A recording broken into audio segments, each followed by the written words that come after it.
네, 한진우 원장님의 시간이 돌아왔습니다. 건강 플러스 시간입니다. 네, 오늘은 탄수화물 중독증에 대해서 알려주신다고요? 네, 이제 겨울이 되면 이 옷으로 가릴 수 있는 게 있죠. 네. 바로 이 살들인데요. 네.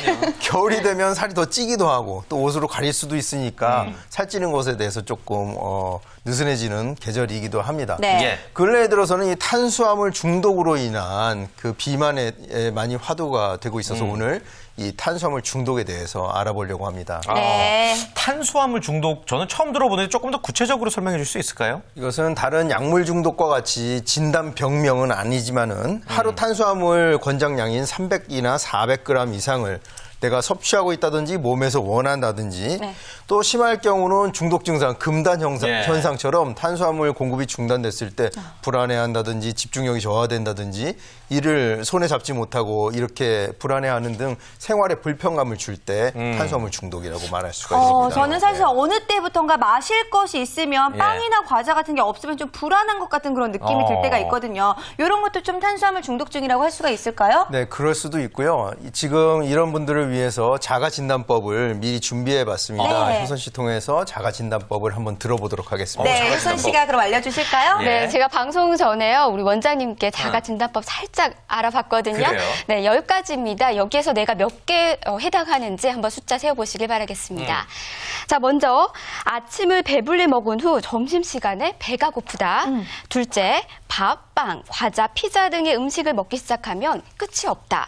셋째, 음식을 금방 먹은 후에도 만족스럽지 못하고 더 먹는다. 넷, 정말 배가 고프지 않더라도 먹을 때가 있다. 다섯, 저녁을 먹고 간식을 먹지 않으면 잠이 오지 않는다. 여섯, 스트레스를 받으면 자꾸 단 것이 먹고 싶어진다. 일곱, 책상 속이나 식탁 위에 항상 과자, 초콜릿 등이 놓여 있다. 여덟, 또 오후 5시가 되면 피곤함과 배고픔을 느끼고 일이 손에 안 잡힌다. 아홉, 빵, 과자, 초콜릿 등 단 음식을 상상만 해도 먹고 싶다는 자극을 많이 받는다. 열, 다이어트를 계속하는데 그때뿐 금방 요요 증상이 찾아온다. 이 10가지 항목 중에서요, 4가지에서 6가지 정도는 위험군에 속하고요, 7가지 이상은 중독이라고 합니다. 우리 MC분들이 열심히 체크하시더라고요. 근데 너무 놀라운 게 사실 이 부분에 있어서 이 항목에 있어서 4개 이하로 체크하는 사람이 있다고요? 있을까요? 아니, 있다고요, 이게? 저 8개예요, 지금. 저는 큰일 났네. 6개나 체크를 했는데 네. 우리 패널분들은 어떤지 궁금합니다. 변호사님 몇 개 체크하셨어요? 저는 뭐 다행히도 해당되는 게 없는 것 같습니다. 네. 건강하시군요. 제가 말을 했던. 장혁수 주임은 저도 항상 나올 때마다 비염이든 뭐든 항상 문제가 있었는데 이번 예. 같은 경우는 하나 있네요. 저는 건강합니다. 저는. 다행이네요. 그래서인지 두 분 같은 경우에는 굉장히 호리호리한 몸매를 좀 자랑하고 계신 것 같은데. 예. 자, 그렇다면 한진호 원장님은 몇 개 체크하셨어요?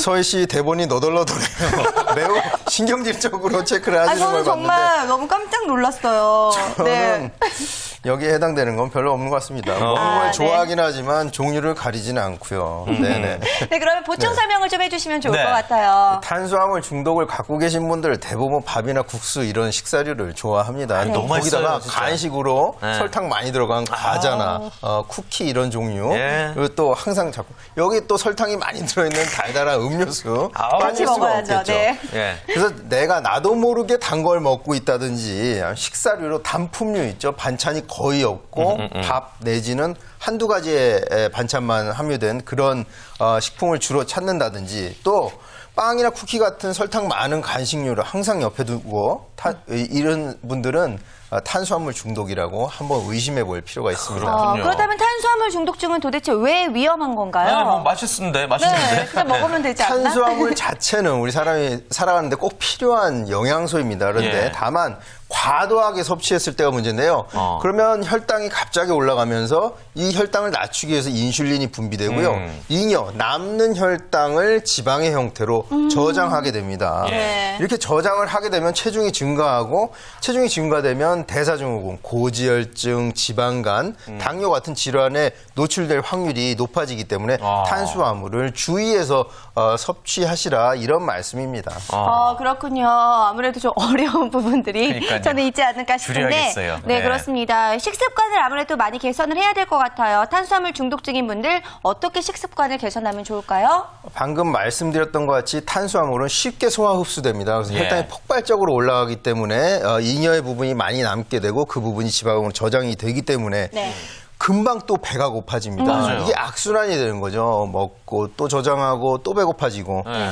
따라서 천천히 소화되는 단백질이나 지방 같은 음식을 같이 적절히 혼합해서 섭취하는 것이 건강에 유익하겠습니다. 네. 탄수화물은 쉽게 소화되기 때문에 쉽고 빠른 방법이기 때문에 어렵고 힘든 방법인 단백질이나 지방의 섭취를 안 하게 깊이 하게 되는 그런 원인이 되죠. 그렇군요. 네. 그 피해야 될 음식이 혹시 따로 있을까요? 당연히 탄수화물 들어간 건 아예 안 먹을 수는 없고 좀 조심해야 될 게 어떤 게 있을까요?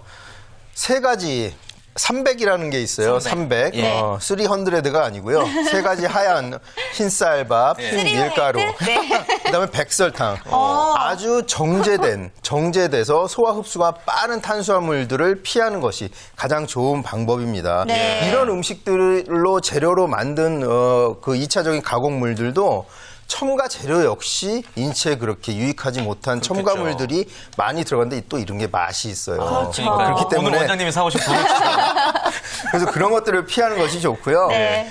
체지방이 쉽게 찌는 체질로 만들기 쉬운 그런 음식들이에요. 그래서 그 대사 균형이 나빠지기 때문에 점점 더 살이 찌고 비만해지기 쉬운 그런 몸 상태를 만들게 됩니다. 그래서 300, 세 가지 흰쌀밥, 그다음에 이 밀가루, 흰설탕 이런 음식들을 가급적이면 덜 드시란 말씀입니다. 안 먹을 수는 없죠. 네, 그렇죠. 아무래도 갑자기 오늘 점심 메뉴부터 좀 암울해질 것 같은 그런 생각이 들기도 하는데, 자, 그렇다면 탄수화물 중독증을 고치기 위해서 또 어떤 방법들이 있을지 방법을 좀 말씀해 주실까요? 네. 먼저 생활 습관 중에 그 곁에다가 항상 초콜릿이나 사탕, 단 음식 등을 곁에 두는 습관부터 먼저 중단하시는 것이 좋고요. 사무실에 간식거리로 항상 놔두는 경우가 굉장히 많이 있어요. 네.